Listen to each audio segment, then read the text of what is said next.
Welcome to our channel real people real achievements. आज आपल्या बरोबर आहेत राहुल. नाम तसं नाही होगा. Yes, mister Rahul Vaidya. आणि ते आहेत actor, writer, director, motivational speaker, poet and so much much more. तर चला भेटूया मिस्टर राहुल वैद्य यांना. धन्यवाद. आज खरं तर तुम्ही इथे मला बोलवलंय केवळ माझा सन्मान करताय आणि तुमचा जो हा पॉडकास्ट आहे रिअल पीपल आणि रिअल अचिव्हमेंट्स, एक खूप वेगळी संकल्पना तुम्ही घेऊन आलेल्या आहात आणि त्यामध्ये मला इथे तुम्ही सामील करून घेतलंयस. मनापासून धन्यवाद. सो मी तुम्हाला नेहमी कर्जतमध्ये बघितलं आहे, वेगवेगळे कार्यक्रम घेताना, वर्कशॉप्स घेताना, मोटिवेशन जे स्पीच देताय तुम्ही, ते मी ऐकलेले आहेत. पण मला जाणून घ्यायचंय तुमचं जे आहे शिक्षण किंवा तुमचं जे आधी जे काही एज्युकेशन झालेलं आहे ते सगळं कर्जतमधूनच झालेलं आहे. Basically you are from Karjat? नाही, मी कर्जतचा नाही. म्हणजे माझा जन्म कर्जतमध्ये झालेला नाही. खरं तर हे दुःख आहे, मला कर्जतमध्ये जन्म घेता आला नाही. माझा जन्म झाला डोंबिवलीमध्ये. ओके. डोंबिवलीमध्ये म्हणजे डोंबिवलीतला किंवा सदाशिव पेठ म्हणतात, जसं पुण्याची सदाशिव पेठ आहे तसं डोंबिवलीमध्ये पण सदाशिव पेठ आहे. डोंबिवली ईस्ट की टिळक नगर एरिया जो आहे तो सदाशिव पेठ म्हटला जातो. तिथे माझा जन्म डोंबिवली. शाळा, बाकी सगळं शिक्षण हे सगळं डोंबिवली टिळक नगर शाळा माझी होती. 10वी पर्यंत पूर्ण सगळं शिक्षण तिकडे झालं.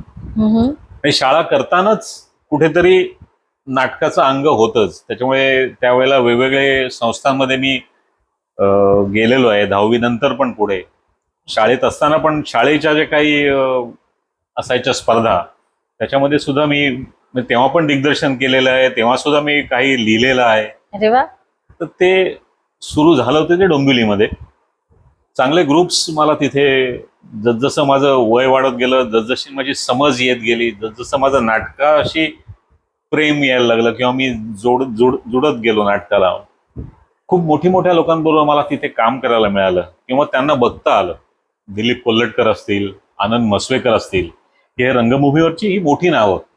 दिलीप कोल्हटकर तर त्यावेळेला खूप व्यावसायिक रंगभूमीवरचे मोठे दिग्दर्शक. त्यांच्याबरोबर मला कुठेतरी काम करायची सुरुवात माझी, जे आपण म्हणतो ना, एखादी तुमची पाया जो असतो तोच जर तुम्हाला चांगला मिळाला तर त्याच्यासारखा आनंद नाही, त्याच्यासारखं सुख नाही. तर माझी सुरुवात तिकडनं झाली. वेगवेगळ्या संस्थांचे आकार म्हणून आमची संस्था तिथे त्यावेळेला नंतर झाली होती. निराकारा देऊ आकार असं आमच्या त्याची टॅगलाईन होती आमच्या संस्थेची. की नवनवीन कलाकार की ज्यांनी कधीच रंगमंचावर पाय ठेवलेला नाही त्यांच्याबरोबर आम्ही म्हणजे इंटरॅक्ट व्हायचो, की त्यांना बाबा काय आवडतं त्यांच्यातून चांगलं काढून घ्यायचं. अशा पद्धतीचं त्यांनी माझी पण तशा पद्धतीने काढून घेतलं माझ्याकडून त्यांनी, आणि अशी ती सुरुवात डोंबिवलीपासून ती झाली. वा. मग मला सांगा की तुम्ही हे जेव्हा नाटक वगैरे करायचा प्रयत्न करत होता तर तुमचे पेरेंट्स वगैरे त्यांचं काय म्हणणं होतं, किंवा तुमचा त्या पेरेंट्सच्या रिलेटेड काय?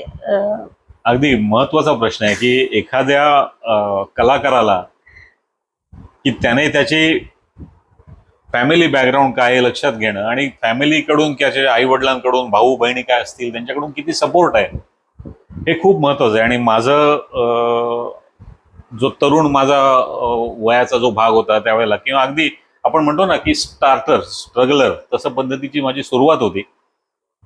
माझ्या फॅमिलीने मला खूप सपोर्ट केला. मुळात माझे वडील हे रंगकर्मीच होते. त्यांनी सुद्धा स्त्री पार्ट केलेला आहे नाटकांमध्ये. म्हणजे त्यावेळेला महिला काम करायच्या नाही. त्यावेळेला माझ्या बाबांनी, मला आठवतंय ते काहीतरी गिरगावातलं फणसवाडी का काय तिथे आहे, जगन्नाथाची चाळ जुनी, तिथे त्यावेळेला त्यांनी आंधळ्यांची शाळा म्हणून एक नाटक होतं, त्याच्यात स्त्री पार्ट केला होता.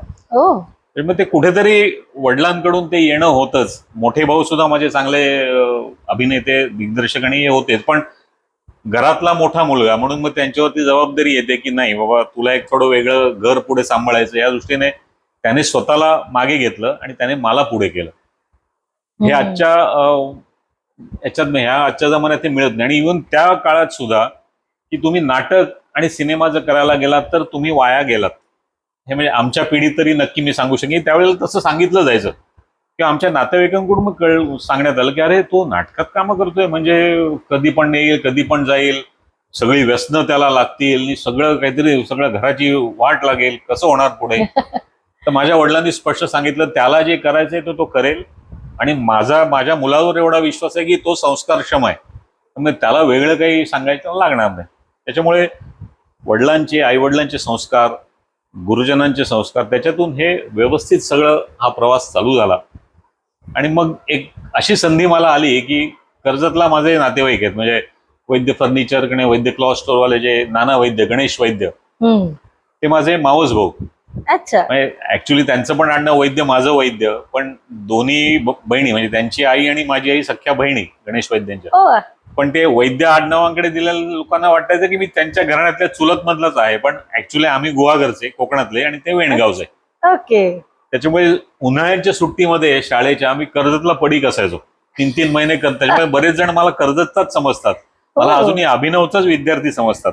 ओके. त्यावेळेला गणेश वैद्यांच्या वडिलांनी, बाबाराव वैद्य, खूप मोठं नाव आहे संघाच्या ह्याच्यामधलं, ते मला सांगायचे की माझ्या आईला सांगायचे, आईला बेबी म्हणायचे, बेबी तुझ्या मुलाला ना कर्जतलाच अभिनव मध्येच मी घालणार आहे, काय तिला डोंबिवलीला नेऊ नकोस. त्याच्यामुळे कर्जत हे खूप जवळचं, म्हणजे अगदी काही काही गोष्टी एवढ्या हृदयाच्या जवळ आहेत ना कर्जत, त्यामुळे कर्जत ते कर्जत ते आहेच, आणि म्हणूनच तुम्ही आता कर्जतकरच आहात.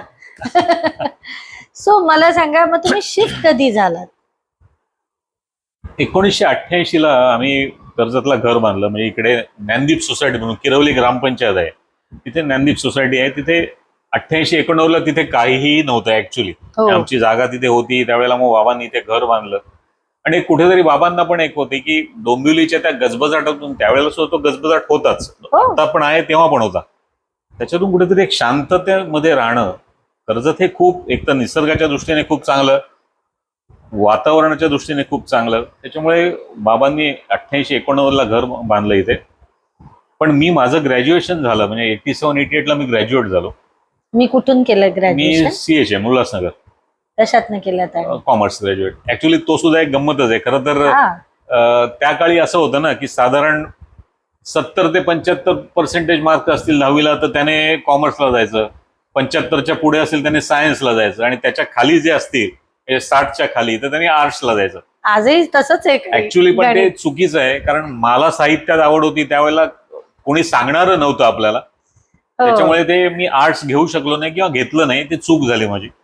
त्याच वेळेला जर मी आर्ट्स घेतलं असतं तर आज आणखी वेगळ्या पद्धतीचं काहीतरी साहित्यामध्ये नवीन करता आलं असतं, केलेलं आहे, पण एक वेगळा म्हणतो ना आपण वाचनात, त्याच वेळेला आणखीन वृद्धिंगत झाली असते माझं वाचन संस्कृती, पण ते नाही झालं. ठीक आहे, जो हो गया हो गया. थोडा कॉमर्स पार्ट पण एखाद्या आर्टिस्ट साठी फार महत्वाचा आहे टू सर्व्हाइव्ह. सो ते एक तुम्हाला लर्निंग झालं. मग मला सांगायचं की तुम्ही कधी असं तुम्हाला वाटलं की मी आता ऍक्टिंगच करावी किंवा मी आता रायटिंग मी करायला पाहिजे, हे तुम्हाला स्वतःला अवगत कधी झालं? मुळात मी कर्जतला 1993 ला आलो. म्हणजे माझं ग्रॅज्युएशन झाल्यानंतर माझ्या मामाकडे होतो. आमची पूर्ण फॅमिली ही बिझनेस ओरिएंटेड फॅमिली आहे, त्याच्यामुळे डिस्ट्रीब्युशन नेटवर्क आणि डिस्ट्रीब्युशनच्या एजन्सीज आणि असं बरंच काय काय आमच्याकडे होतं. त्याच्यानंतर कर्जतला एक संधी आली होती, त्यावेळेला माझ्या मते ग्लॅक्सो का काय कंपनीचं डिस्ट्रीब्युशन मला संधी मिळाली. तर ते मी 93 ला कर्जतला शिफ्ट झालो. आणि ते करता करता कर्जतचे जे काही रंगकर्मी आहेत जुने, त्याच्यामध्ये तुमचे वडील असतील, तुमची आई असेल, यांच्या संपर्कात आलो. चंद्रशेखर परदेसी आहेत किंवा आमचे भाऊ पण, म्हणजे नाना वैद्य, गणेश वैद्य, या सगळ्यांच्या संपर्कात आल्यानंतर मला, मी जे कुठेतरी ते 2 वर्ष सोडलं होतं ते परत अरे नाही आहे इथे पण तो प्लॅटफॉर्म आहे. आणि नाना वैद्यांना किंवा गणेश वैद्यांना हे माहिती होतं की हा काम करणार आहे, त्याच्यामुळे ते संपर्क भैया परदेशींना सांगितलं गेलं, राव सरांना सांगितलं गेलं की नाही हा पण आहे. त्याच्यातून ती दिशा केंद्राचं ते त्यावेळेला एक त्यावेळी नाटक केलं होतं, ही दिशा कोणती का समिधा काहीतरी असं नाटकाचं नाव होतं. त्या नाटकातून माझं परत सगळं करिअर चालू झालं म्हणायला हरकत नाही. Very nice. पण ती थोडी धावपळ होती. एजन्सी, दिवसभर एजन्सीचं काम करायचं आणि मग रात्री तालमीनी सगळं वाचन हे सगळं असायचं. पण ते वो दिन भी क्या दिन, ते मजा होती ती. खरी गोष्ट आहे, कारण यंग आहोत आणि Right. एनर्जी असते आणि एक जोश असतो की आम्ही काहीतरी करू. नक्की. सो मग हे तुमची जर्नी जी होती ती स्टार्ट झाली एका नाटकापासनं, बरोबर. आणि मग नंतर काय तुम्ही काय म्हणजे तिकडनं ते आता अप्रॉक्सिमेटली मला वाटतं मोर दॅन 15 तुम्ही सिरियल्स केल्या आहेत, होय. 5-6 किंवा जास्त नाटक जे आहेत ते तुम्ही स्वतः केलेले आहेत, मूवीज केलेले आहेत, डिरेक्शन केलेले आहे. ही जर्नी कशी होती, काय केलं तुम्ही, काय विचार केला? नाही, मुळात ही जर्नी परत सुरू झाली याच्यासारखा आनंद नव्हता. त्याच्यामुळे ती सुरू झाली, माझी डोंबिवलीला थांबलेली परत कर्जतला चालू झाली. भैया परदेशींच्या दिग्दर्शनाखाली पहिल्यांदा कर्जतला आल्यानंतर ते नाटक केलं मी, समिधा. त्याच्यानंतर मग 2 वर्षानंतर माझ्यावर जबाबदारी आली की तुला दिग्दर्शन करायला लागेल किंवा तू करशील का, तर मी हो म्हटलं, कारण माझा मूळ पिंड दिग्दर्शकाचा आहे. त्यामुळे ते दिग्दर्शन सुरू झालं. 2008 पासून माझ्या मते ते दिग्दर्शनाचं हे चालू झालं. 2010ला फार फार तर काय म्हणून हे नाटक आपण कर्जतमधून आपण कणकवलीला राज्यनाट्य स्पर्धेला नेलं होतं, तर त्याचा दिग्दर्शनाचा मला पुरस्कार मिळाला राज्य शासनाचा. वा, कॉंग्रॅच्युलेशन. त्यानंतर माझ्या नाटकात काम करणाऱ्या माझ्या मते 2 का 3 अभिनयाचं पारितोषिक मिळालं. ते कुठेतरी एक टर्निंग पॉइंट होता की नाही यार, जरी आपलं आता काय म्हणतो ना की महत्वाचा जो वय असतं ते आपलं सरलंय, तरी नाही आपण काहीतरी करू शकतो असं कुठे.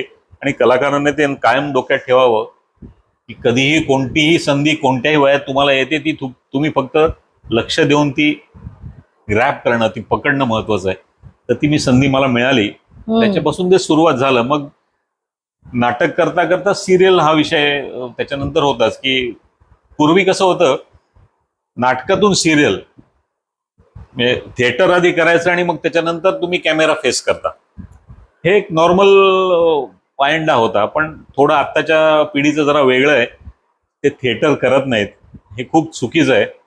थिएटर आधी करायला पाहिजे. हल्लीची पिढी त्यांना खूप लगेच फेमस व्हायचंय, त्याच्यामुळे काय होतंय की बेसिक्स त्यांचे सुटतात. त्याच्यामुळे मग पुढे फ्रस्ट्रेशन्स येऊ शकतात, काम चांगलं मिळत नाही का, तर थिएटरचा जो एक्सपिरियन्स आहे पाठांतर, आता थिएटरला नाटकाला तुम्हाला पाठांतर हे मस्ट आहे, आणि ते तुमच्या फिल्म लाईनला पण किंवा सिरियल्सना पण महत्वाचं आहे. कारण तुम्हाला दिग्दर्शक एक स्क्रिप्ट देतो, असिस्टंट डिरेक्टर एडी असतो, तो देतो की हा सर हे आपल्याला करायचं आहे, हा सीन ते तुम्ही जरा एकदा बघा करा. ते बायहार्ट करायचं असतं तुम्हाला. ते एक एक लाईन तुम्हाला सांगत बसत नाहीत. जर तशी सांगायची वेळ आली त्या दिग्दर्शकाला, तर तुम्ही थोडक्यात ते एनजी ऍक्टर आहे, नॉट गेम म्हणतो ना आपण, की हा रिटेक करणारा ऍक्टर आहे, त्याच्यामुळे आपलं काम हळूहळू कमी होतं. त्याच्यामुळे थिएटर करणं खूप गरजेचं आहे. ते माझ्याकडून झालं. त्याच्यानंतर नितीन देसाईंचं जे एनडी स्टुडिओ त्यांनी जो चालू केला होता त्यावेळेला, त्याच्यामध्ये राजा शिवछत्रपती ही अमोल कोल्हेंची मालिका त्यावेळेलाच नुकतीच सुरू झाली होती. त्याच्यामध्ये मला अमोल कोल्हे म्हणजे राजा छत्रपतींच्या सासऱ्यांचा एक रोल मिळाला, तो मी केला. त्याच्यातून जे सुरुवात झाली, त्याच्यानंतर बाजीराव मस्तानी म्हणून श्रीमंत पेशवा बाजीराव मस्तानी ही ETV त्यावेळेला होतं. ETVला ती सिरियल आली होती. त्या सिरियलला विजय राणे दिग्दर्शक होते आणि निर्माते होते नितीन देसाई. त्या सिरियलला मी असिस्टंट डिरेक्टर म्हणून मला नितीन देसाईंनी अपॉइंट केलं. थोडक्यात मला बोलावलं. जवळजवळ पहिले 50 ते 60 एपिसोड मी असिस्टंट डिरेक्टर म्हणून डिरेक्ट केलेत. पण कुठेतरी ते डेस्टिनी असते की काहीतरी तुमच्या आयुष्यात लिहिलेलं असताना ते घडलं. ती घटनाच अशी होती. एक रोल होता चिमणाजी दामोदर मोघे, म्हणजे बाजीराव पेशव्यांचा विरोधक. तर तो रोल करणारा त्या आर्टिस्टचं कास्टिंग झालं होतं. फक्त त्याला आधी सांगण्यात आलं होतं की तुला टक्कल करायला लागेल, केस काढायला लागतील त्या रोलसाठी. तो तेव्हा ज्यावेळेला त्याचे ऑडिशन्स आणि त्यावेळेला त्याने हो सांगितलं मी काढीन वगैरे. आणि त्या दिवशी दरबाराचा सीन लागलेला, सगळा तामझाम लागलेला होता आणि तो ऐन वेळेला तिथे सांगतो की नाही मी टक्कल नाही करणार. शेवटी कसं आहे, निर्मात्याचे त्या दिवसाचे पैसे लागलेले असतात. दरबाराचा सेट आहे, तामझाम आहे. दिग्दर्शक होते विजय राणे. विजय राणे बोले राहुल आपल्याला काम करायला लागेल, आपल्याला काहीतरी त्याच्यावर मार्ग काढायला लागेल, तुला हा रोल करायला लागेल. म्हटलं सर मी रोल करायचा आहे? हो म्हटलं मी ऑलरेडी असिस्टंट एडी आहे तुमच्या बरोबर. नाही नाही काय हरकत नाही, तुला हा रोल करायचा आहे. तर चिमणाजी दामोदर मोघे त्या दिवशी मी तिथे माझे केस काढले तिथे सीन ओके झाले लगेच. तिथपासून माझं अभिनेता म्हणून पण एक वेगळी इनिंग तिथे चालू झाली खरं तर. आणि मग ते टक्कल काढल्यामुळे मग त्या पद्धतीचे त्या धर्तीचे रोल, मग उंच माझा जोकामध्ये मी विष्णू शास्त्री केले, की ज्यांनी पहिला विधवा विवाह केला होता त्या काळी. म्हणजे ह्या मग ऐतिहासिक भूमिका आपोआप सगळ्या त्या चालून आल्या, कारण टक्कल शक्यतो पण आर्टिस्ट करत नाही. पण ती एक माझ्यासाठी, म्हणजे मला नंतर विजय राणे किंवा काय नितीन देसाई यांनी खरंच मला पाठीवर अविनाश नारकरांनी शाबासकी दिली, की राहुल असं नाही कोण करत. It's not easy. दुसऱ्याचा होणारं नुकसान टाळायचं आहे, त्यासाठी तू तुझे केस, शक्यतो कोण केस काढून, कारण शेवटी पुढे एखादा आर्टिस्ट असेल किंवा काय त्याला काम मिळणार नाही. पण तू तो विचार नाही केलास आणि तू ते रोल केलास, हे खूप म्हटलं हे कुठेतरी चांगलं काम करतोय मी, किंवा काहीतरी एक चांगले संस्कार आपल्यावर आहेत, त्याच्यामुळे हे माझ्या हातून घडलं आणि मग तो प्रवास चालू झाला. करेक्ट. मग नंतर कोणती सिरियल? मग आर्टिस्ट म्हणून का? नाही, नंतर मग प्युअरली आर्टिस्ट म्हणूनच माझं करिअर चालू झालं. उंच माझा झोका झालं. त्याच्यानंतर कालचक्र म्हणून सिरियल, तुंबाडचं खोत खूप मोठी कादंबरी कोकणात, म्हणजे खूप मोठं नाव आहे शीना पेंड्स यांची. ते दापोली आणि केळशीला आमचं जवळ 2 महिने शूटिंग चालू होतं त्या सिरियलचं. सह्याद्री चॅनेलवर होती ती. ओके. तिथे सुद्धा गरुड शास्त्री म्हणून सेम, म्हणजे त्या पद्धतीचीच भूमिका. असं करत करत एक वेगवेगळ्या भूमिका केल्या. त्याच्यात काही वेगळ्या पण, म्हणजे महेश कोठारे प्रोडक्शन त्यांची अनोळखी दिशा म्हणून होती, त्याच्यामध्ये कामं केली. अगदी त्याच्यानंतर खूप महत्वाचं म्हणजे स्वराज्य रक्षक संभाजी सिरियल, अमोल कोल्ह्यांची, डॉक्टर अमोल कोल्ह्यांची सिरियल. त्याच्यामध्ये सोनूपंत डबीर ही चांगली भूमिका, महत्वाची भूमिका, की जे अष्टप्रधान मंडळात छत्रपतींच्या होते, ती भूमिका मला करायला मिळाली. एक वेगळा आनंद ह्या लोकांबरोबर काम करताना ना, की तुम्ही तुमचे डोळे आणि तुम्ही तुमचं सगळं उघडं ठेवून काम केलं ना, मन उघडं ठेवून, की काय चांगलं तुम्हाला घेता येईल हे घेत राहिलात ना, तर तुम्हाला खूप शिकायला मिळतं. हे करताना मला आधीचं जे काही सांगायला आवडेल, कारण नाटक करताना किंवा थिएटर करताना, म्हणजे आनंद मसवेकर असतील किंवा दिलीप कोलटकर यांच्याबरोबर करताना, त्यांनी मला ना एका कामात गुंतवून न ठेवलं. वेळ पडली तर मी लाईट पण त्या शिडीवर चढून लाईट ऍडजस्ट केलेले आहेत, साऊंड रेकॉर्डिंगचं साऊंडचे ते काम केलेलं आहे. म्हणजे इव्हन मी विंगेमध्ये आर्टिस्टची प्रॉपर्टी घेऊन पण उभा राहिलेलो आहे, की त्याला पुढच्या सीनला काय लागणार आहे. त्याच्यामुळे तो जो अनुभव, प्रॅक्टिकल अनुभव जो असतो ना, जो आपल्याला त्या कोर्समध्ये वगैरे पुस्तकात मिळत नाही, तो अनुभव मला मिळाला. त्याचा फायदा खूप झाला, की सिरियलचं काम करताना, कॅमेरा फेस करताना, लाईट तुम्ही स्वतःवर कसा घ्यायचा, शॅडो कुठून येते, कोणत्या अँगलला कॅमेरा आहे, हे आपोआप तुम्हाला ते येतं. म्हणजे ते डीओपीला किंवा त्यांना सांग ऍडजस्ट करते म्हणतात, नाही याला बरोबर माहिती आहे, तुमचं त्याच्यातून कळतं, तुमच्यातून त्यामुळे तुम्हाला कामं जास्ती मिळायला नक्की फायदा होतो, शिकता तुम्ही. नाहीतर कसं होतं, की एकदम नवीन जर कॅमेरा फेस करायला गेला तर त्याला सगळंच नवीन असतं. त्याच्यामुळे त्याच्यावर काम करायला दिग्दर्शकाला वेळ द्यायला लागतो, आणि तेवढा वेळ या आपल्या डेली सोपला तेवढा वेळ नसतो. कारण डेली सोप म्हणजे कसं, जास्तीत जास्त काम, जास्तीत जास्त एपिसोड तुम्हाला करायचे असतात, छापायचे असतात, म्हणजे आमच्या भाषेत छापायचे असतात ते. तर ते महत्वाचं असतं. त्याच्यामुळे तुम्हाला थिएटर केलेल्या माणसाला हे खूप सोपं जातं. मी असं म्हणत नाही की नवीन मुलांनी हे करावंच, पण त्याचा फायदा होतो, हे महत्वाचं आहे. अशा दृष्टीने एक एक कामं चालू झाली. काही पिक्चर आले. म्हणजे एक पिक्चरचं तर मला नक्की नाव घेता येईल, तानी, खूप गाजलेला पिक्चर हा.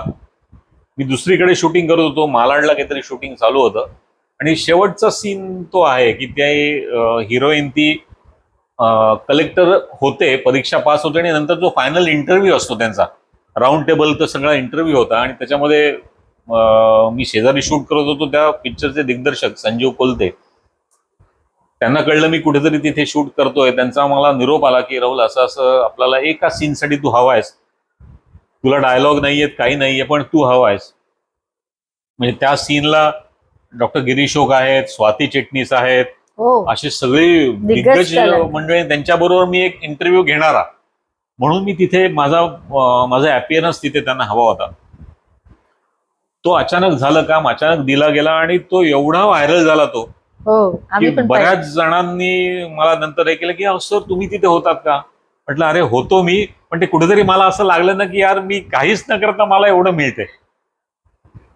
तो एक पिक्चर झाला. नंतर संदीप कुलकर्णींबरोबर डोंबिवली रिटर्न, जो एक वेगळा अनुभव देऊन गेला. बरेचसे 1-2 पिक्चर जे केले की त्या पद्धतीने काम मिळालं नाही म्हणण्यापेक्षा ते त्या पद्धतीने प्रमोट नाही करता आले पिक्चर म्हणा, ते आले नाहीत जास्त पुढे, पण असे बरेच झाले. त्याच्यानंतर काही माझी आवाजाचं एक देणगी मला परमेश्वराने दिलेली आहे, त्याच्यामुळे त्या आवाजांची काही कामं मला करता आली. आणि मग हे करता करता कुठेतरी साहित्य हा विषय माझा पहिल्यापासून होता, वाचन होतं, तसं लिहायला सुरुवात झाली माझी.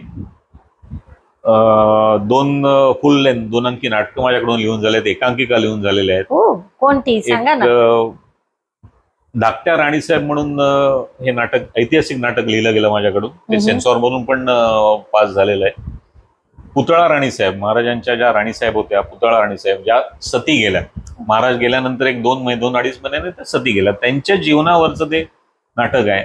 ते नाटक पूर्ण लिहून झालं. त्याच्यानंतर त्या तिघी आणि तो, असं एक व्यावसायिक नाटकासाठी लिखाण चालू झालं होतं, होत आलं होतं, पण नंतर करोनामुळे ते सगळं प्रोजेक्ट थांबलं. पण ते आता परत रिराईट करायला घेतलेलं आहे. ते एक आहे. 1+1=0 असं एक एकांकिका लिहिलेली आहे. वा, असं लिखाण चालू आहे. त्याच्यानंतर काही पुस्तकं, काव्यसंग्रह लिहून झाले. मग ऐकवा ना आम्हाला काहीतरी. नक्की, म्हणजे खरं तर त्या काव्यसंग्रहातली नाहीये, आता नुकतीच लिहिलेली आहे. आणि म्हणजे म्हणतो ना आपण, ताजी कविता. आणि रिलीज आपल्याकडे होते फर्स्ट क्या बात टाइम. प्रीमियर आहे. कवितेचं नाव आहे शब्दांचे गाव. वा, लिहावे असे की दुःख हलके व्हावे, लिहावे असे की दुःख हलके व्हावे, शब्द वेचावे असे वाचून तृप्त व्हावे. वा, भावनांचा कोंडमारा रीता होऊन जावा, भावनांचा कोंडमारा रीता होऊन जावा, नवचैतन्याचा मनी कोंब रुजू द्यावा. दुसऱ्या सुखी पाहणे यासारखा आनंद नाही, दुसऱ्या सुखी पाहणे यासारखा आनंद नाही, संतांना मिळणारा हर्ष याहून दुजा नाही. वा, शब्दांसारखे समर्पण कोणा जमणे नाही, शब्दांसारखे समर्पण कोणा जमणे नाही, स्वतः झिजून जसे चंदन कष्ट साही. एखादा तरी प्रयत्न आपण करून पाहावा, एखादा तरी प्रयत्न आपण करून पाहावा, शब्दांच्या गावचा रस्ता अनवाणी चालून सोसावा. सुरुवातीला चालताना खडे नक्की बोचतील, सुरुवातीला चालताना खडे नक्की बोचतील, अंती त्या प्रवासाच्या शब्दांच्या गावी नेतील, अंती त्या प्रवासाच्या शब्दांच्या गावी नेतील. वा, वा, वा, वा, वा. तृप्त झाल्यासारखं वाटतंय. It's so deep. खूप आहे. म्हणजे एखादी कविता, जसं एखादा चित्रकार त्याच्या चित्रामध्ये एक वेगवेगळ्या पद्धतीचे त्याचे जे स्ट्रोक्स असतात, त्या स्ट्रोक्स मधून एवढं काय काय आपल्याला कळतं.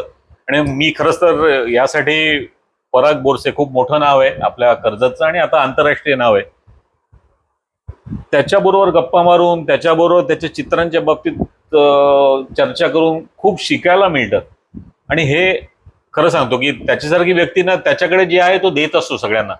आपली घेण्याची प्रवृत्ती असावी, आपण चांगलं घ्यावं. येस. तर त्याच्याकडून मी काही काही गोष्टी शिकलो. अध्यात्मावर चर्चा आमची होते, बऱ्याच गोष्टींवर चर्चा होते, आणि त्याच्यातून करता करता मग लिखाणात ते उतरतं. आणि मुळात वाचन, आपल्याला वाचन करण्याशिवाय, केल्याशिवाय पर्याय नाही. की वाचल्यानंतर आपल्या आतमध्ये जे बदल होतात, म्हणजे बऱ्याचशा आपल्या तरुण पिढीमध्ये असं आहे की ज्ञानेश्वरी, माऊलींनी लिहिलेली ज्ञानेश्वरी जी आहे ती साधारण आपल्या आफ्टर 55, आफ्टर 60 वाचावी. पण हे चुकीचं आहे. ज्ञानेश्वरी ही आपल्या कॉलेजच्या जीवनामध्येच, तरुण वयातच वाचली गेली पाहिजे. त्याच्यातून आपण खूप वेगळ्या पद्धतीने घडतो, समाजासमोर येतो, आपलं वेगळं व्यक्तिमत्व घडतं. त्याच्यामुळे मला खरंच सांगतो, हा संदेश मला द्यायचा आहे या माध्यमातून, शुअर. की पुढच्या पिढीने आपलं संत वाङ्मय जे आहे, संत तुकाराम महाराज आहेत, एकनाथ महाराज आहेत, माऊली, म्हणजे 15-16व्या वर्षी ती व्यक्ती एवढं काही करून जाते, आणि आपण 60व्या वर्षी काय वाचायचं. हो ना. ज्ञानेश्वरी त्यांनी कोणत्या वयात लिहिली, तर ते आपण ऐकलं पाहिजे, वाचलं पाहिजे. आपोआप आपल्यात बदल घडतात, आपल्या लेखनात, आपल्या वाचनात, आपल्या आचरणात. त्यामुळे लेखनाचा तो एक धागा तिकडनं सुरू झाला आणि त्याच्यानंतर एक खूप मोठं खरं सांगतो मला आनंद आहे ते छत्रपतींनीच मला निवडलं असेल. मी कुठेतरी त्या काळामध्ये त्यांच्या बरोबर मावळा म्हणून नक्की असेल. नक्की नक्की असालच. त्यांचं चरित्र, छत्रपतींचं चरित्र काव्यात्मक लिहिण्याचं मला भाग्य मिळालं. म्हणजे 500 कडवी, 500 स्टांजाज आपण म्हणतो, 4-4 ओळींची कडवी आहेत. म्हणजे शिवजन्मा आधीपासून ते त्यांच्या निर्वाणापर्यंत असं जवळजवळ ते 500 कडव्यांमध्ये ते चरित्र पूर्ण लिहिलं गेलं, श्री शिवकाव्य ह्या नावाने. आणि ते लिहिण्यामागचं मला खरं सांगतो की आपले सागर सुर्वे, जे हल्ली इतिहास आणि या बाबतीत खूप मोठं नाव आहे आपल्या कर्जतचं,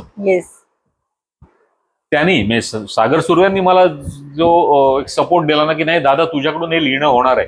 आणि दुसरे प्रतापराव गंगावणे, की ते सुद्धा मोठे लेखक आहेत, साताऱ्याचे आहेत, की नाही सर हे तुमच्याकडून लिहिणं होईल. आणि असं करता करता मग ते पूर्ण काव्य लिहून झालं, शिवकाव्य. पुण्याचे कॉन्टिनेंटल प्रकाशन, खूप मोठी प्रकाशन संस्था आहे, त्यांनी ते प्रकाशित केलं. म्हणजे तरी त्याला 2-2.5 वर्ष झाली असतील. पहिली आवृत्ती आता संपलेली आहे. आणि हे काव्य जे लिहिलेलं माझं पुस्तक हे होम मिनिस्ट्री दिल्ली आणि प्राईम मिनिस्टर्स ऑफिस, म्हणजे हे मोदी आणि अमित शहा यांच्यापर्यंत पोहोचलेलं आहे. म्हणजे आपला छत्रपतींचा जो मराठीतून जे लिहिलेलं आहे ते दिल्लीपर्यंत पोहोचलेलं आहे. आणि त्याच्या पुढे आता म्हणजे माझ्याकडून त्याचं हिंदी पण भाषांतर झालेलं आहे. एक 2 महिन्यामध्ये येत्या ह्या पावसाळ्यानंतर श्री शिवकाव्य हिंदी ते पण प्रकाशित होईल.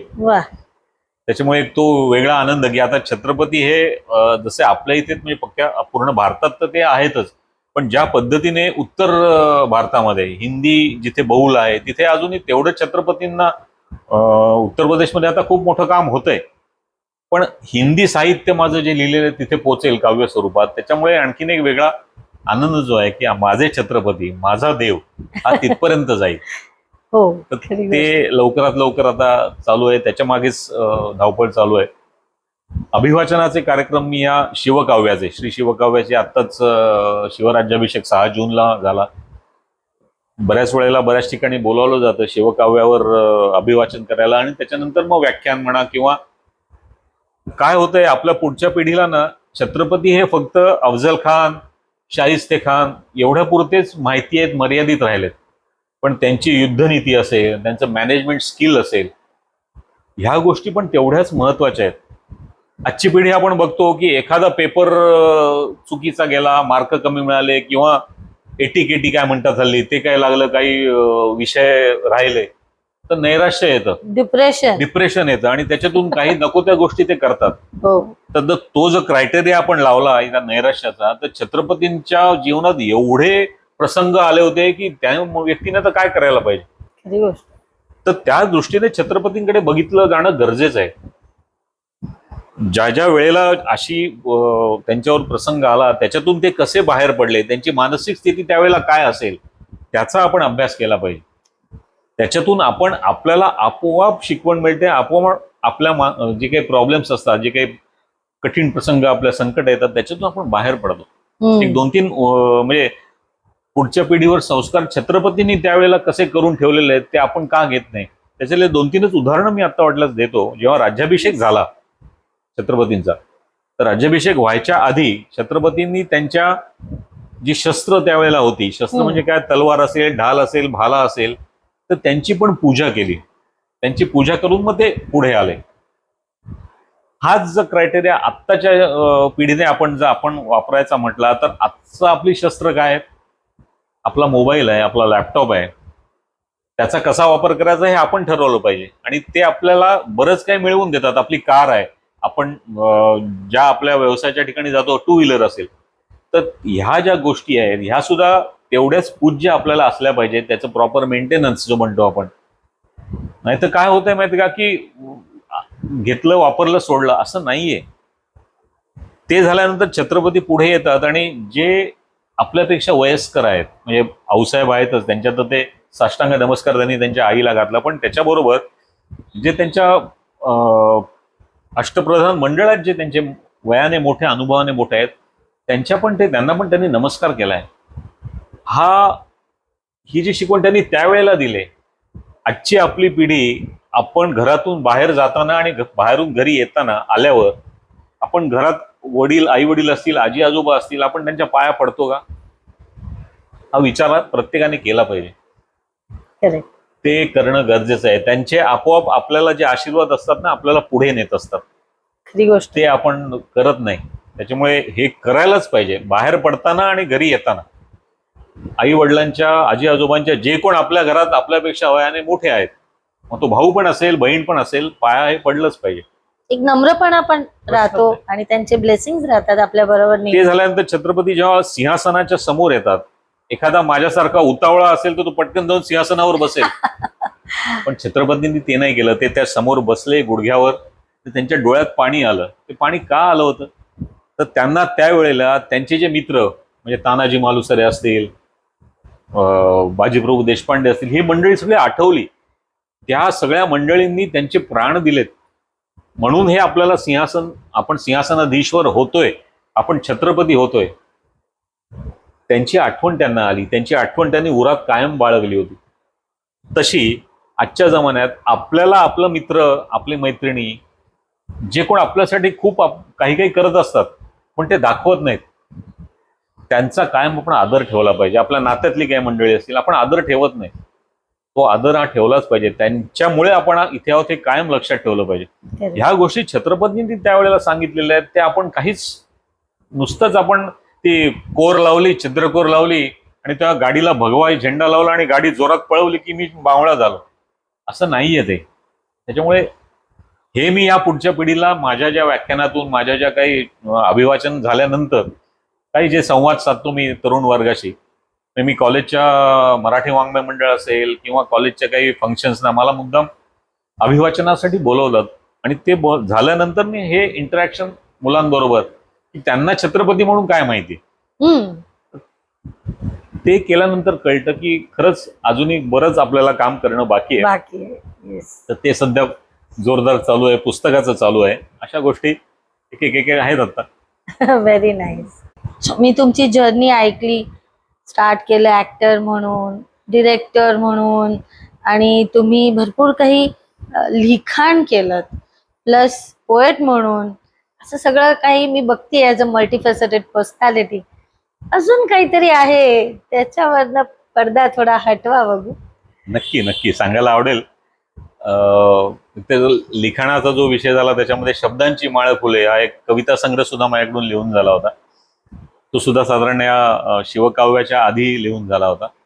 पण दरम्यानच्या काळामध्ये राज्यनाट्य स्पर्धा असेल किंवा बृहन्मुंबई महानगरपालिका म्हणजे BMCच्या ज्या अंतर्गत, खात्याअंतर्गत ज्या नाट्य स्पर्धा होतात किंवा बऱ्याचशा एकांकिका स्पर्धा होतात, म्हणजे वेगवेगळ्या संस्था घेतात, त्या संस्थांनी मला एक परीक्षक म्हणजे जज म्हणून रेग्युलर बोलवायला लागले.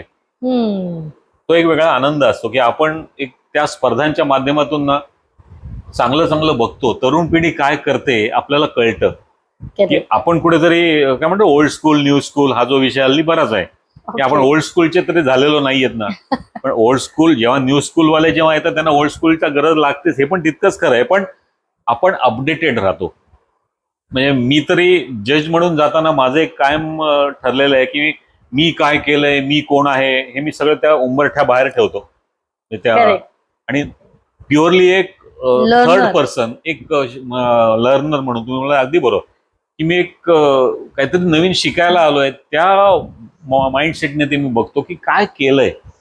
त्या ब्लॅक कॉमेडी असेल किंवा वेगळ्या पद्धतीने काहीतरी सेट डिझायनिंग वेगळं असेल, खूप चांगल्या चांगल्या पद्धतीने क्रिएटिव्ह काम हल्लीची पिढी करते. त्याच्यामुळे ते एक वेगळा आनंद असतो.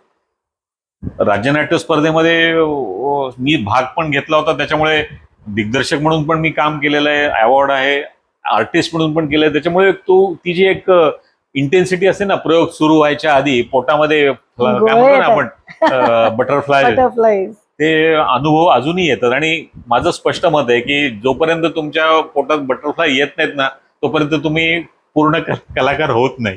कारण ते कुठेतरी लागतं. आणि एकदा तुम्हाला तो धक्का मिळाला, तुम्ही स्टेजवर गेलात की सगळं थांबतं, तुम्ही किंग होता.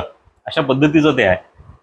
ते खूप अनुभव मला आले. म्हणजे एक तर अनुभव म्हणजे मी दिग्दर्शन केलेला तो फार फार तर काय, ज्या नाटकाला मला अवॉर्ड मिळाला ते आम्ही कणकवलीला गेलो होतो सांगितल्याप्रमाणे. पण फयान काहीतरी त्यावेळेला एक वादळ आलं होतं खूप, आणि आमचा प्रयोग त्या दरम्यानच होता. आणि आम्हाला तिथूनचे जे आयोजक होते त्यांनी सांगितलं, नाही आता तुमचा प्रयोग होणार नाही, तुम्हाला परत कर्जतला जा आणि परत कणकवलीला या.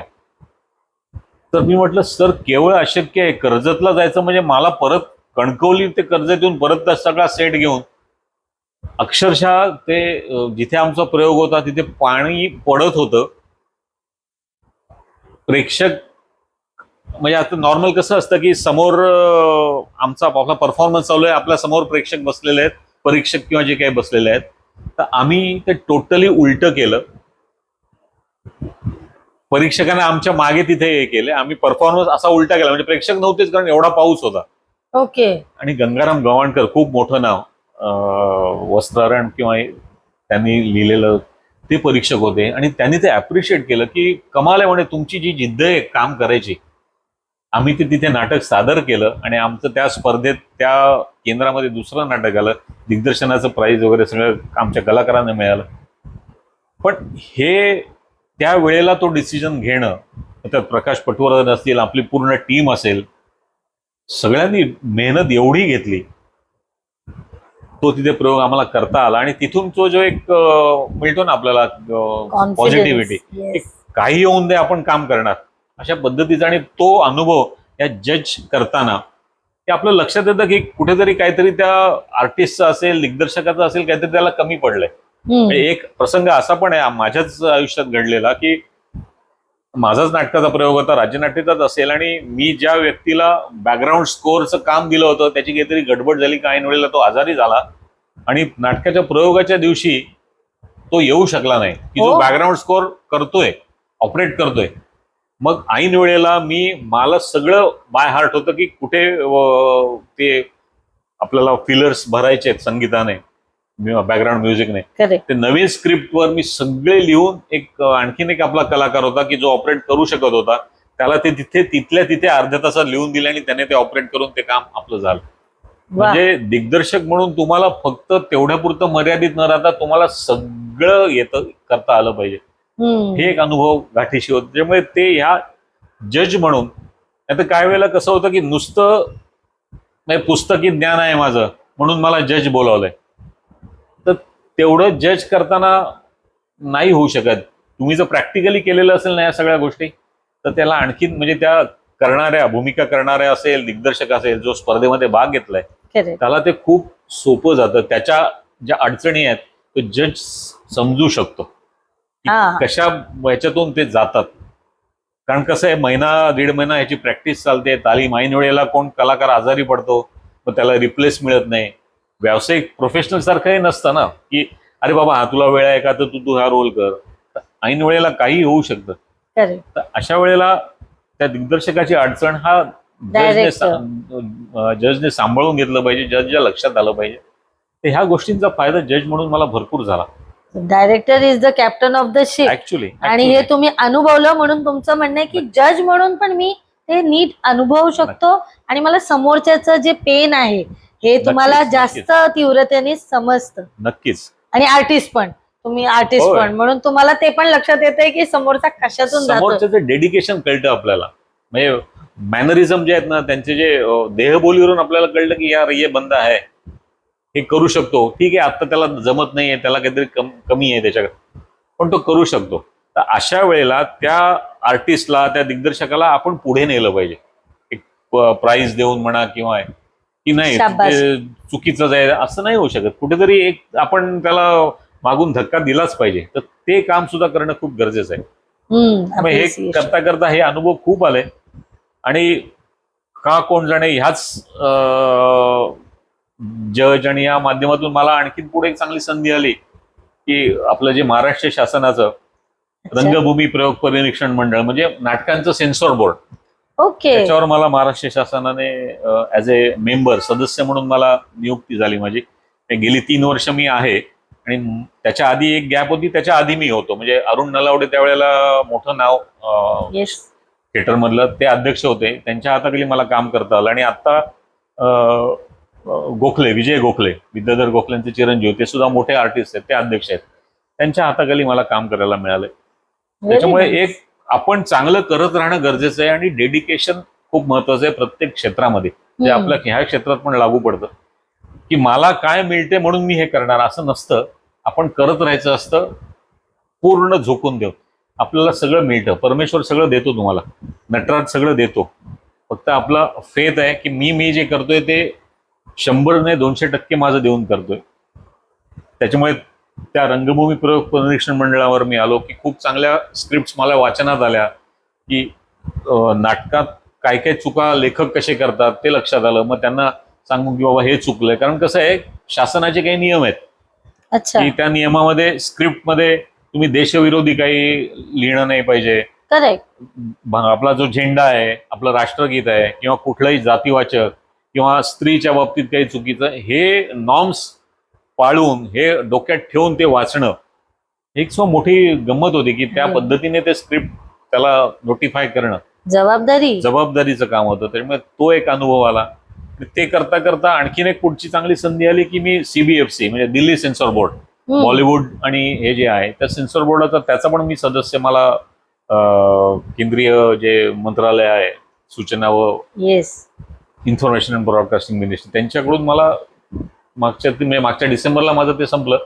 पण तो एक अनुभव बॉलिवूडचा मला मिळाला. म्हणजे बरेचसे चांगले चित्रपट, काही नावं पण मला घेता येतील, पठाण किंवा हे साईन माझी आहे तिथे एका सर्टिफिकेटला. तर हे एक वेगळा अनुभव आहे की ह्या लोकांशी संपर्क येतो. अजय देवगण त्यांचा तो भोला पिक्चर काय आला होता त्याचं पण हे खरं ऍक्च्युली आता बोलायला हरकत नाही, त्यावेळेला डिस्क्लोज करायचं नसतं काही, पण आता मी सदस्य नाही आणि त्यावेळेला आम्ही ते केलं काम. करेक्ट. तो जो एक एक्सपिरियन्स आहे की आपण कुठे आहोत हे कळतं. नंतर कसं होतं की राहुल वैद्यला काय वाटत असतं की अरे मी बनचूक, म्हणजे काय म्हणतो ना आपण, बनचूक आहे, ओके, अरे मला सगळं येतं. पण आज तसं नाहीये. आज आपण बाहेर गेल्यानंतर कळलं की रुपयाचा पण 1 पैसा पण नाहीये. असं तुम्हाला आता पण वाटतंय, हे तुमचा हंबलनेस आहे. अदरवाईज तुम्ही किती काही अचीव्ह केलंय. नाही पण खरंच आहे की, आणि माझं स्पष्ट मत आहे की आपण घर सोडल्यानंतर आपल्याला कळतं आपण कुठे आहोत. कारण कसं आपल्याला एक ते बॅकग्राऊंड, आपल्या सभोवताची जी माणसं असतात आपल्याला एक सपोर्ट असतो. तो काही वेळेला आपण घर सोडून बाहेर जातो ना, तर सपोर्ट नसतो ना, त्यावेळेला आपलं खरं क्वालिटीज, आपलं काय चांगलं आहे, आपले संस्कार हे त्यावेळेला कळतात. त्यामुळे येतात तेव्हा प्रत्येकाने कधीतरी काहीतरी, कोणत्याही क्षेत्रामध्ये तुम्ही असाल, तुमचं सेफ झोन सोडून तुम्ही बाहेर जाऊन एकदा तरी 2-3 वर्ष तरी काम करायला पाहिजे. की रोजची जेवणाची सुद्धा काही वेळेला पंचायत असते की करू शकत नाही, मला जेवण समोर आहे पण मी बनवू शकत नाही, तर त्यावेळेला तुम्हाला बनवायला पण यायला ते लक्षात येतं की नाही आपल्याला ते पण येत आलं पाहिजे. अशा बऱ्याच गोष्टी असतात. म्हणजे आमच्या या क्षेत्रामध्ये तर आता तुम्हाला माहिती आहे, तर मला खरं तर सुरुवातीलाच तुमच्या मुलीचं अभिनंदन करायला पाहिजे होतं, ते राहिलं माझ्याकडून. म्हणजे आमच्या कर्जतसाठी आणि माझ्यासाठी एक वैयक्तिक ते खूप मोठा अभिमानाची गोष्ट आहे की आज खुशी खूप वेगळ्या लेवलला काम करते. तर तो जो हे आहे की ते संस्कार तिच्यामध्ये आलेले आहेत. तर तशा पद्धतीचं काम हे आपोआप येत नाही, तर ते कुठेतरी डेडिकेशनने काम करतो, त्याचा हा एक फायदा आहे. अशा गोष्टी आपल्याला आपल्या ह्या पुढच्या पिढीने घेतल्या पाहिजेत. आपल्या म्हणजे ओल्ड एजचे आपले जे आजी आजोबा किंवा, ते खूप महत्वाचं आहे. पण मला सांगा सर की आपण हे सगळं बोलतोय की त्यांनी केलं पाहिजे किंवा आज ठीक आहे, लीव अपार्ट खुशी और others, but what about common people? त्यांनी कोणाकडे बघायचं आणि कसं शिकायचं? कारण आता बघा, तुम्ही आधी डिरेक्शन करत होते कर्जतकरांसाठी, मग तुम्ही पण तुमच्या करिअर ओरिएंटेड आणि तुम्हाला अपॉर्च्युनिटीज येत गेल्या आणि तुमच्यातली ती शिकण्याची भूक होती, ती तुम्हाला ओढत गेली. ऍज अ रायटर म्हणा, आर्टिस्ट म्हणा, डिरेक्टर म्हणा, मग जज म्हणा, आणि सो मेनी थिंग्स तुम्ही नवीन नवीन अवगत करत गेला. पण मग कर्जतकर करतील काय? कोणाकडे पाहायचं? आता ते पण नाही राहिले त्यांच्याकडे. What is it that you think common people कसं शिकतील किंवा या स्ट्रीम मध्ये तुमचा गायडन्स कसा देऊ शकाल तुम्ही त्यांना? हा महत्वाचा प्रश्न आहे खरं तर. म्हणजे मी तर म्हणेन आजच्या या ज्या पॉडकास्टचा सगळ्यात महत्वाचा प्रश्न हा असेल की आपल्या कर्जतकरांसाठी काय. खूप मनात काही काही प्रोजेक्ट्स आहेत, मनात वेगवेगळ्या गोष्टी आहेत, त्याची सुरुवात केलेली आहे मी. म्हणजे अंतर्नाद कला अकादमी म्हणून मी एक संस्था नाही म्हणता येणार, एक माझाच एक प्लॅटफॉर्म मी तयार केलेला आहे. त्याच्यातून एक 2 माझे इव्हेंट नाही म्हणता येणार, एक कार्यक्रम झालेले आहेत. त्याच्यामध्ये एक सुरुवातीला जो केला होता मी, तो एक माझीच मैत्रीण आहे, तिची भगवद्गीता तोंडपाठ आहे तिला. अच्छा. पूर्ण भगवद्गीता, की भगवद्गीतेचं पठण कसं करावं, ते श्लोक कसे वाचावेत, त्याचं उच्चारण कसं असावं, ह्यासाठी एक वर्कशॉप मी घेतलं होतं. ती 1 दिवसासाठी आली होती आपल्या कर्जतला ब्राह्मण सभेमध्ये, ते वर्कशॉप झालं होतं. ओके. ती आली होती.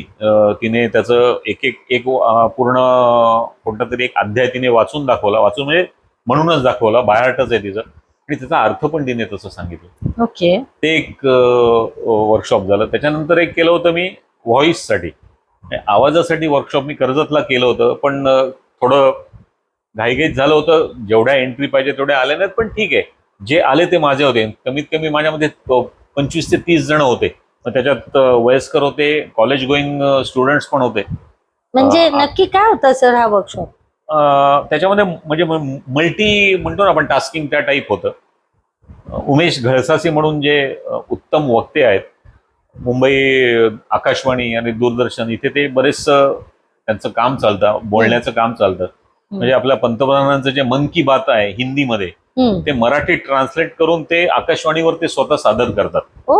तर ती व्यक्ती आपल्या इथे अगदी नाममात्र, केवळ माझा मित्र आहे म्हणून मी सांगत नाही, पण नाममात्र त्यांनी चार्जेस घेतले. मला म्हणे फक्त राहुल जायचा याचा खर्च दे, मला बाकी मानधन नको. ती व्यक्ती आपल्या इथे आली होती. आपल्याला बोलावं कसं, आपले उच्चार कसे असावेत, काय पद्धतीचा आपल्या आवाजासाठी व्यायाम करायला पाहिजे. ज्यांना बोलण्याची गरज आहे, म्हणजे आर्टिस्ट आहे तर त्याला बोलणं यायलाच पाहिजे चांगलं, त्याचं प्रोनाऊन्सिएशन नक्कीच, त्याचे उच्चार हे चांगलेच पाहिजेत. तर त्या पद्धतीचं त्यांनी ते वर्कशॉप 1 दिवसाचं घेतलं. ऍक्च्युली हे वर्कशॉप 3 ते 4 दिवसाचं असतं, पण म्हटलं आपण सुरुवात तर करायला पाहिजे आपल्या कर्जतकरांसाठी. जास्तीत जास्त आणखीन पुढे येतील, मला नक्की त्याच्यामध्ये आशा आहेच. पुढचं वर्कशॉपचं माझ्या डोक्यात आहे की सिनेमोटोग्राफी, जे कॅमेरा फेस करणं हे काय असतं, ऑडिशन्स देणं, कशा पद्धतीची आपण ऑडिशन दिली पाहिजे, ह्या पद्धतीचं वर्कशॉप ते एक प्लॅनिंग माझं चालू आहे. आणखीन एक आहे की साऊंड रेकॉर्डिस्ट, जे महत्वाचं आहे की कसं करतात ते. आपण ऑनलाईन किंवा आपण सेटवर असताना आपल्याला कळतं ते, आपण त्या क्षेत्रात असल्यामुळे. पण बऱ्याच जणांना ते माहिती नाही, आणि ते चांगलं प्रोफेशन पण आहे की तिथे सुद्धा तुमचं करिअर होऊ शकतं. तसाच एक आणखीन विषय आहे एडिटिंग.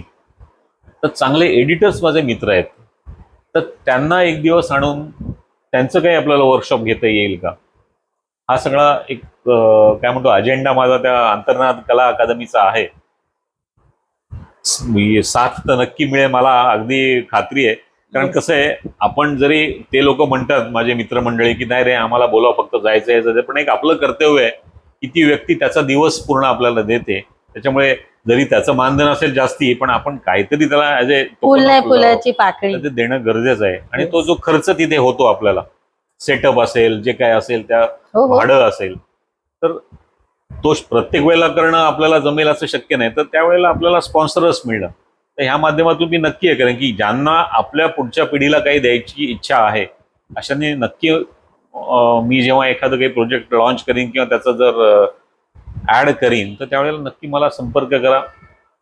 म्हणजे मी मुद्दाम हे सांगतो की मी हे पैसे मागण्यासाठी बिलकुल करत नाहीये, की एक मला कुठेतरी ऊर्जा आहे की मी जे शिकलो ते मी या खड्ड्यात पाय गेला, अरे नाही आता इथे खड्डा आहे, आता पुढचा चांगला रस्ता आहे, तर हा आपल्या पुढच्या पिढीला हे खड्डे आधीच कळावेत, या दृष्टिकोनातून हे वर्कशॉप्स आणि हे घेणं मनात आहे. ते लवकरात लवकर चालू करूया असं डोक्यात आहे. हा पावसाळा गेल्यानंतर एखाद तरी प्रोजेक्ट आपलं होईल. मग त्याच्यामध्ये स्क्रिप्ट रायटिंग पण आहे की आणि तो ऍक्च्युली आता एखाद्या फिल्म जेव्हा सेटवर जाते, फ्लोअरवर जाते, त्यावेळेला तुमचं स्क्रिप्ट लेवल आहे, म्हणजे तो स्क्रीन प्ले आहे, तो खूप महत्वाचा आहे. स्क्रीन प्लेवर लोक का 2-2, 4-4 महिने, वर्ष घेतात, वर्ष घेणारी लोक, त्याच्यामुळे ते का घेतात आणि ते कसं करायचं, तो एक आपला स्क्रीन प्ले रायटिंगचा पण एक कोर्स आहे. तो जेवढं कमी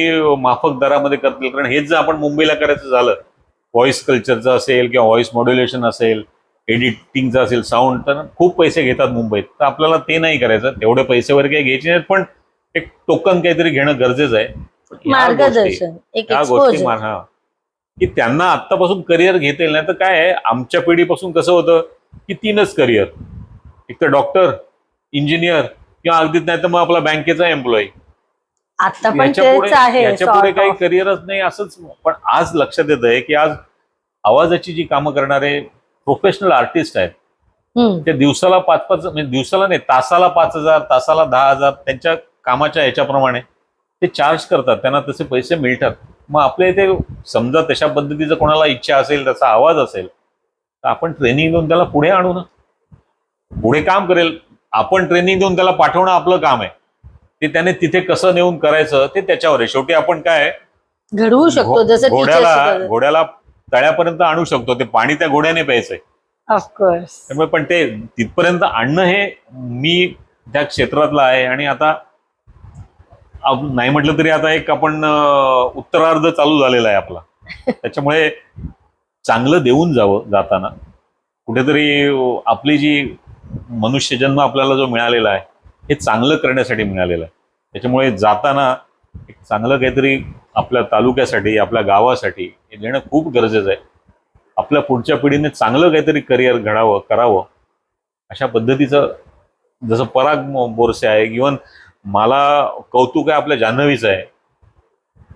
म्हणजे केवढी ब्रिलियंट मुलगी ती, पण ज्या पद्धतीने तिचं सेट होतं मला काय करायचं, आणि त्या पद्धतीत त्या BBC मराठीमध्ये ती आज वेगळ्या पद्धतीने पुढे आहे. येस. अशी उदाहरणं आपल्या कर्जतमध्ये आहेत. तर आपण सुद्धा होऊ शकतो, करू शकतो, अशी पुढची जिद्द आपल्या पुढच्या पिढीला मला द्यायची आहे. त्याच्यातून चांगले टेक्निशियन्स येतील इंडस्ट्रीमध्ये, चांगले कलाकार येतील, चांगले व्हॉइस ओव्हर आर्टिस्ट येतील, हे महत्वाचं आहे. येस. सो एवढं छान तुम्ही सांगितलं, आणि तुमची ती कळकळ आहे ना, ती मला फील होतीये की जे तुमचं म्हणणं आहे की आपल्या पूर्ण कर्जतकरांसाठी तुम्ही गाईड करायला इच्छुक आहात. फक्त घेणारा पाहिजे, तो पॅशनेट तेवढा पाहिजे, किंवा ती व्यक्ती त्यांना वाटलं पाहिजे की मी काहीतरी ह्या इंडस्ट्रीमध्ये करू इच्छितो. Of course there are ifs, there are buts, and there are so many things behind it. पण आपण करू, हे तुमची इच्छा आहे की तुम्ही गाईड करू इच्छिता. म्हणजे तुमचं ऑलरेडी मोटिवेशन स्पीकर म्हणून पण मी ऐकलेलं आहे की तुम्ही भरपूर काही त्याच्यात पण करता. सो हा पण एक पैलू आम्हाला सांगा जरा. कसं आहे, बऱ्याच जणांकडे एवढं नॉलेज आहे ना, एवढं माहिती असतं प्रत्येकाला, पण ते सादर करता येत नाही, इंटरप्रिट करता येत नाही, बोलता येत नाही. ते पण महत्वाचं आहे की माझ्याकडे जे चांगलं आहे ते मला समोरच्याला सांगता आलं पाहिजे ना. हो.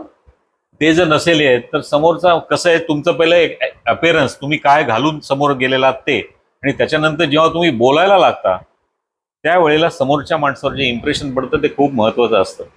करेक्ट. मी जर सुरुवातच चुकीची केली, काहीतरी वेगळी केली, तर कुठेतरी समोरचा तेवढं नुसतं ऐकतो आणि सोडून देतो, तुमचं तिथे काम पुढे होत नाही.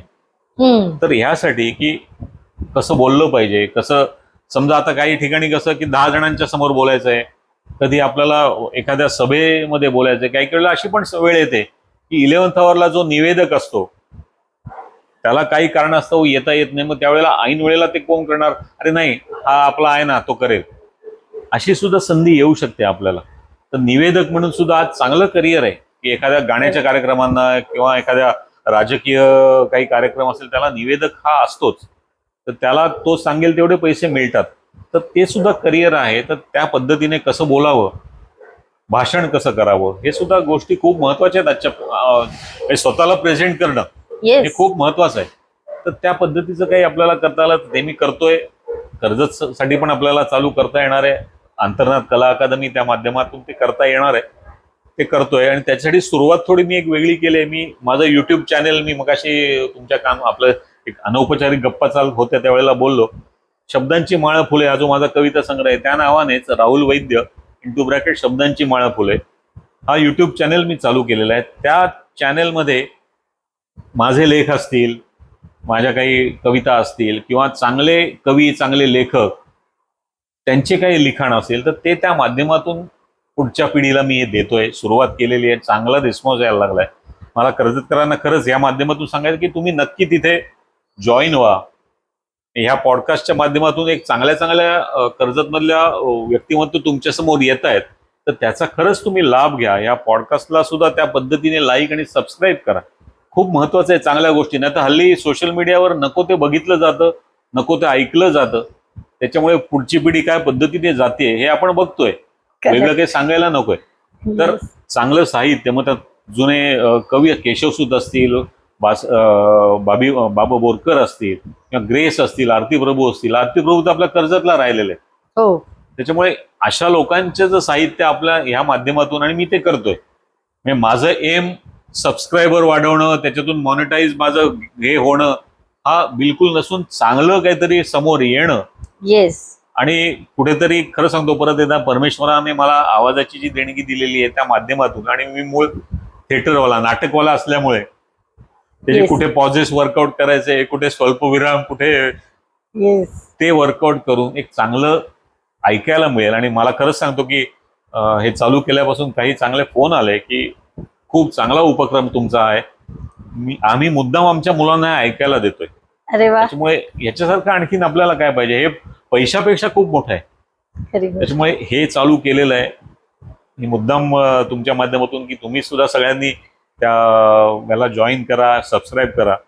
राहुल वैद्य शब्दांची माळ फुले, असं हा एक वेगळा उपक्रम आहे. या माध्यमातून हळूहळू कनेक्ट होऊन, कारण कसं आहे की जेवढा मी कनेक्ट होईन त्या माध्यमातून झालो कनेक्ट, की माझ्या अंतर्नाद कला अकादमीला मी जे पुढे वर्कशॉप घेणार आहे त्याला आपोआप मला ऑडियन्स मिळणार आहे.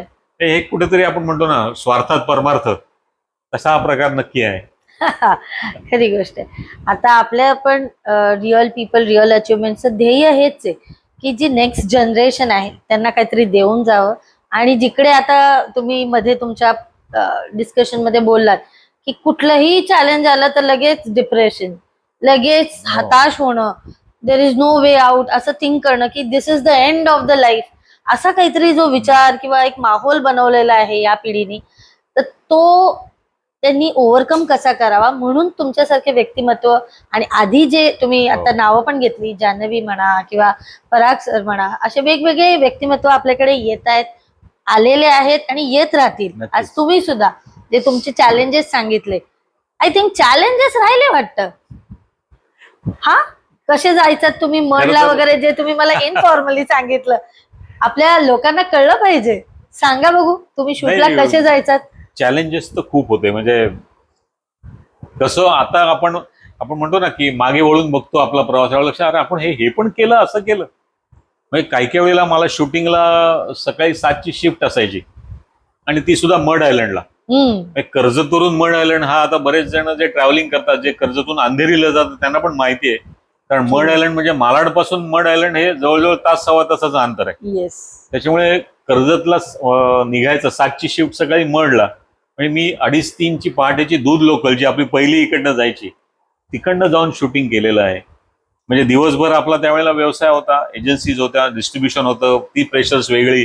कधी कधी माल द्यायला, म्हणजे माझ्याकडे जे कामाला होते डिलिव्हरी बॉयज, ते यायचे नाही, ते मी डिलिव्हरी केलेले आहेत. म्हणजे काय म्हणतो ना, ते मॅगीचे, नेस्लेची एजन्सी होती माझ्याकडे, मॅगीचे 2-2, 3-3 बॉक्स मी कडेवर घेऊन आपल्या बाजारपेठेत, कर्जत बाजारपेठेत मी वर्किंग केलेलं आहे दिवसभर. रात्री तासभर झोपलो असेल, 1-2 तास, 2ची गाडी पकडून शूटला. पण हे पार्ट ऑफ लाईफ, म्हणजे हे प्रत्येकाने, खरं तर प्रत्येकाच्या जीवनात येतं, पण त्याच्यातून तुम्ही काहीतरी शिकलं पाहिजे. आणि हे केलं, नको आता आपल्याला हे असं नको, हे याच्यातून तुम्ही मागे आलात ना तर तुम्ही मागे राहाल. खरी गोष्ट. त्रास हा होतोच प्रत्येकाला, त्रासाशिवाय काही नाही. म्हणजे इझी मनी कोणालाही मिळत नाही, आणि तो मिळू पण नाही. स्ट्रगल हा असणं खूप गरजेचं आहे. काही काही वेळेला माझ्या 1-2 ऑडिशन झाल्या आणि ऑलमोस्ट डन आहे, आता लुक टेस्ट पण झाली, आणि ऐन वेळेला सांगण्यात आलं की सर सॉरी, तुमचं कास्टिंग नाही होते. ते खूप त्रास होतो की अरे आपण एवढी मेहनत करतोय, कुठेतरी मग आपण म्हणतो ना की निराशा तसं येतं की अरे काय करायचं का. पण नंतर व्हेरी नेक्स्ट मोमेंट असं, नाही यार ठीक आहे ना, इट्स पार्ट ऑफ, नाही आणखीन चांगलं करू आपण, नाही ऐकायची पण सवय असते, आणखीन चांगलं करू. त्याच्यामुळे अशा गोष्टी होतात, घडतात. पण ह्याच्यातूनच आपण पुढे म्हणतो ना, आपण तो हिरा आपल्याला दिसतो, तो हिरा मिळतो तो खाणीमध्ये तो आत्ता दिसतो तसा नसतो. तो त्याला जेव्हा जे कार्विंग आणि ज्या पद्धतीने त्याला तराशणं म्हणतात, प्रेशर मधनं जातो. ते केल्यानंतरच तो हिरा दिसतो. तसाच हा प्रकार आहे. त्याच्यामुळे प्रत्येकाला स्ट्रगल हा येतोच आणि तो केलाच पाहिजे, त्याला फेस केलंच पाहिजे. आणि जर नाही झालं तर तो हिरा नाही बनणार, नक्कीच नाही, कोळसाच नक्कीच. राहील. So that is real thing. म्हणजे हे रिअल लाईफ आहे. आणि Actually. म्हणूनच आपण आपल्या जे श्रोता आहेत त्यांना तुम्ही काय एक मेसेज द्याल की काय तुम्हाला वाटतं की ह्या पिढीने काय घ्यावं, किंवा in fact any one and every one. माझा आणखीन एक अनुभव तुम्हाला सांगू शकतो. 2024 ला मला माइल्ड ब्रेन स्ट्रोक होता. हो, म्हणजे माझी उजवी बाजू पॅरालिटिक गेली झाले. होती पूर्ण. ओके. पण केवळ आणि केवळ आता म्हणजे जे आपले संस्कार कसे कामी येतात ना, त्याचं एक उदाहरण आहे. मला मी कुठे बाहेरगावी होतो, काही कामानिमित्त गेलो होतो, त्यावेळेला नुकतं ते 44-45 टेम्परेचर, मे महिना 2024. म्हणजे मी प्रचाराला वगैरे गेलो होतो. त्यावेळेला मी भारतीय जनता पार्टीचा कल्चरल सेल जो आहे त्याचा महाराष्ट्र प्रदेशाचा म्हणजे उपाध्यक्ष होतो. माझ्याकडे प्रचार कारण त्यावेळेला लोकसभा इलेक्शन्स होती. ओके. 44-45 टेम्परेचर आणि ह्या सगळ्यामध्ये धावपळ करून आल्यानंतर माझं 220 BP झालं होतं. हो. 2-2:30 ला दुपारी, म्हणजे माझं रायटिंग लिखाण काम कधी चालू असतं आणि मला एक सवय आहे की 3 वाजता मला चहा लागतो. तर तो चहा स्वतःच मी उठून करून घेतो. तर मला उठता येईना, माझा हात हाले ना, माझा पाय हाले ना. ओके. पण काही सेकंदानंतर नॉर्मल झालो. मीच माझा चहा केला, सगळं केलं आणि माझं जे काम होतं ते चालू केलं. घरी आल्यावर मी मिसेसला सांगितलं असं असं मला झालंय. तर ती बोलली नाही, लगेच आपण डॉक्टरांकडे जायचं. म्हटलं की नाही, नॉर्मल, काही असं नाही, मला काही वाटत आहे. मी ते टाळलं. बरोबर 12 तासाने पहाटे 2:30-3 ला मला वॉशरूमला उठताच येईना. ओके. परत उजवी बाजू पूर्ण पॅरालाइज झाली होती. काही सेकंदानंतर परत नॉर्मल झालो मी. मीच जाऊन आलो. नंतर म्हटलं नाही, हे काहीतरी सिम्पटम्स हे खूप वेगळी आहेत. लगेच दुसऱ्या दिवशी अनिरुद्ध जोशी आपले कर्जतचे डॉक्टर त्यांच्याकडे गेलो. त्यांनी म्हटलं, लगेच सांगितलं दादा हे वेगळं आहे. मी पनवेलला MRI करून घेतला. एक स्लाइट मला स्ट्रोक येऊन गेला होता, ब्रेन स्ट्रोक येऊन गेला होता. Golden hours 4. आता तुम्ही डॉक्टर आहात त्याच्यामुळे तुम्हाला माहिती आहे की गोल्डन आवर्स 4 तास असतात. माझ्या केसमध्ये 18 तास झाले. तेच मी म्हणणार होते, जास्त झालं. जास्त झालं होतं. ते डॉक्टर बोलले मला, तो रिपोर्ट जेव्हा आम्ही दुसऱ्या एका स्पेशलिस्टकडे नेलं, तिथे पहिले आम्ही एंट्री केली त्यावेळेला त्यांनी विचारलं ह्याच्यातलं पेशंट नक्की कोण आहे. माझ्याकडे बघून माझ्या मिसेस सांगितलं हे पेशंट आहे. तर त्यांना ते पचलं नाही की हे कसे पेशंट असू शकतात. मग सगळं ते रिपोर्ट झालं. म्हणजे केवळ आणि केवळ तुम्ही कुठलंही, तुम्हाला व्यसन नाही, no tobacco, no drinks, nothing, आणि तुमचं रेग्युलर जिम आहे. माझं रेग्युलर योगा आणि हे रेग्युलर चालतं. त्याच्यामुळे म्हणे तुम्ही, आणि सगळ्यात महत्त्वाचं मी त्यांना सांगितलं, म्हटलं स्वामी कृपा, स्वामींशिवाय काही होत नाही. त्याच्यामुळे त्या एवढ्या मोठ्या ह्याच्यातून मी बाहेर पडलो आणि आता परत माझं रेग्युलर रायटिंगवर, फक्त आता थोडं स्वतःवर कंट्रोल काय केलं की खूप लांबचं शूटिंग असेल किंवा मी आता नाही घेत. कारण मगाशी म्हणालो होतो की आता उत्तरार्ध चालू झालेला आहे आणि कुठेतरी बॉडीने आपल्याला एक सिग्नल दिलेला आहे की यार बस हो गया ना. किती स्ट्रेन घेणार, कारण इट्स व्हेरी स्ट्रेनस. पण ह्याच्यातून मी एक नक्की सांगू शकतो की तुम्ही पुढच्या पिढीने जर ह्याच्यात करिअर करायचं असेल तर तुम्हाला फिटनेस हा खूप महत्वाचा आहे. तुम्ही काय खाता, आउटडोअरला जरी तुमचं शूट असेल तरी तुम्ही काय खाता हे खूप महत्वाचं आहे. म्हणजे माझी प्रॅक्टिस होती की मी आउटडोअरला बऱ्याच वेळा माझ्याबरोबर चॉकलेट्स घेऊन जायचो. आपल्याला डेअरी मिल्क असेल किंवा 5 स्टार असेल, एक 3-4 5 स्टार जरी खाल्ले तरी तुमचं एका दिवसाचं, त्या वेळेचं तुमच्या कॅलरीज तुम्हाला त्या जेवणातून मिळतात तेवढ्या मिळतात. स्पायसी काहीतरी खाण्यापेक्षा तुम्ही कॅलरीज हे खाल्लेलं नक्की चांगलं. ह्या गोष्टी तुम्ही पाळल्या पाहिजेत की समोर काहीतरी आलंय, स्पायसी आलंय एकदम, म्हणून ते नाही. आणि जसजसं आता आपल्या माझ्या एजचं, समजा आता आय एम रनिंग 59, तर तुमचा आहारावर कंट्रोल आता आलाच पाहिजे. जास्तीत जास्त रात्री तर कमीच केलं पाहिजे खाणं. जर तुम्हाला लॉंग टर्म, म्हणजे लंबी रेस का घोडा, आमच्या भाषेमध्ये आपल्या अभिनेता किंवा आर्टिस्ट किंवा दिग्दर्शक, तुम्हाला लंबी रेस का घोडा व्हायचं असेल तर ही काही जी प्रिकॉशन्स आहेत तुम्ही खूप पाळली पाहिजे. कारण हे क्षेत्र जे आहे ना, नाटक, सिनेमा, हे प्रलोभनं म्हणतो ना आपण, खूप आहेत की लगेच तुम्हाला ड्रिंक असेल की समोर मिळतं, समोरून मिळतं, पार्टीज असतात, सगळं असतं, पण तुमच्यावर कंट्रोल तुमचा पाहिजे स्वतःवर, की मला काय अचीव करायचंय, मला कुठपर्यंत काम करायचंय हे तुम्हाला कळणं खूप गरजेचं आहे. ते कळलं की तुम्ही जिंकलात, हे महत्वाचं आहे. कंट्रोल ठेवला की Control त्याच्यावर. Correct. त्याच्यामुळे मी आज तुमच्या समोर आहे ते केवळ हे संस्कार आहेत, जी व्यसनं मी कधी केली नाहीत आणि स्वतःवर जो कंट्रोल ठेवला त्याच्यामुळे आहे. आणि परमेश्वरावर नितांत श्रद्धा असणं आपल्याला गरजेचं आहे. तो आहे म्हणून आहे सगळं चालू आहे. खरी गोष्ट आहे. तुम्ही सगळ्या गोष्टी ज्या आतापर्यंत सांगितल्या त्याच्यामध्ये कुठेतरी परत तोच तुमचा लर्निंग ॲटिट्यूड, एक हंबलनेस आणि नेहमी आयुष्यभर काहीतरी चांगलं करावं आणि लोकांना द्यावं ही थॉट मी फील केली आहे. आणि शुअर सगळ्यांना आवडेल काही ना काहीतरी नवीन गोष्टी करायला, शिकायला. मलाही आवडेल तुमचे वर्कशॉप्स अटेंड करायला. So I will also be the part of it. And I am sure की आपले जे प्रेक्षक आहेत, जे आपले श्रोते आहेत, ते पण खूप पार्टिसिपेट करतील उत्साहाने. आणि तुमचे काव्य संग्रह आहेत ते नक्की आम्ही ऐकू. मी ऐकतेच आहे ऑलरेडी, तर आम्ही नक्की ऐकू तुमच्या या सगळ्या गोष्टींसाठी. तुम्हाला ऑल द बेस्ट आणि more inspiring stories coming up. So please, please, please like, subscribe our channel, Real People, Real Achievement.